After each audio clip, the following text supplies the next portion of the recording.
All right, in this episode, we're going to talk about transfer packets. So this is transferring an N number from one entity to another. Some of our J100 customers, this is going to be the case. If you aren't sure which case you are, reach out to the registration or the regulations department, rather. We will be happy to help you through that. So some similarities on unregistered aircraft, but on this cover letter, need to make sure that we have the date correct. The N number of the previous drone right here, the model number, and that serial number, just for some continuity pieces. The attached documents, of course, 8050-1, to LLC statement, and that $5 check. Again, at the end of this, we're going to make sure that we sign and make sure that all of the pieces are signed, filled out, and we will mail this in with the $5 check to the FAA Aircraft Registration Branch in Oklahoma City. So we'll need to make sure that we sign that front copy of the letter, and then here to the 8050-1. So this is going to be for you. So instead of next available, in here will be for example, whatever N number you have. So we'll make sure that that N number matches the transfer that we're doing here. EA Vision will put the serial number in there as well. Same as the last time, the name of the applicant is going to be that business name. So typical will be the LLC. If you don't have an LLC, you're a corporation, or even as an individual, that's fine too. We just need to make sure that the appropriate box is checked there. And the name of the applicant goes there. Telephone number, email address, and address information goes right there. U.S. citizen verification there. If you're not a U.S. citizen, that's fine. Just let us know, and we can help you with those pieces. Here, down at the bottom, really important, the name of the applicant is going to be the business name. So going to match up here in this box is going to be the business name.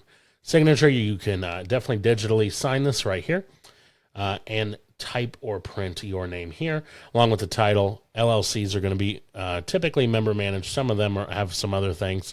If you aren't sure which title you are, refer to your articles of incorporation that were provided you by your state secretary of state. So this part will come filled out to you, but this is the aircraft bill of sale. So this is going to take that previously registered N number. So we'll put that N number, whichever manufacturer that may be, DJI, EA Vision, the model, aircraft serial number, and in here we will put that current date as well.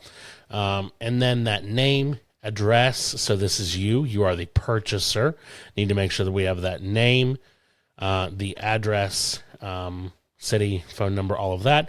And again, this is for the business name if you're registering it under a business. If an individual, that's fine, but see it notes here. You'll give the last name, first name, and then middle initial, but that will go there. And then we skip down here. This will come pre-signed, ready for you from an Agri or from whoever previously owned the aircraft. And then this last piece, if you have already registered a drone with the FAA, this piece is already on file. So this LLC statement is an optional thing. But if you have never registered an aircraft, we'll need to fill out this LLC verification sheet, or statement of support rather, with the legal name, state, the date, and then this piece, so will be your name or whoever the members are. The type of entity typically will be individual, a U.S. citizen, and then the ownership percentage. So we have a couple of pieces there, and the regulations department will make sure that we help you through this as well. And then you will sign title, date, and printed name. So all of this, again, will be signed. Digital signatures are okay. But needs to be mailed in with a $5 check to the FAA Aircraft Registration Branch in Oklahoma City. I typically recommend using FedEx or overnight just to make sure that they do receive it. But all of those pieces will get that aircraft transfer for you. And something else to note is this right here is a temporary registration, good for a number of days. So we can continue with the paperwork of the exemption process and other things with this sheet of paper signed, as it is a temporary registration. And then we'll make sure that that gets to the registration branch to finish up all the other pieces and officially transfer over. Thanks for tuning in. We'll talk soon.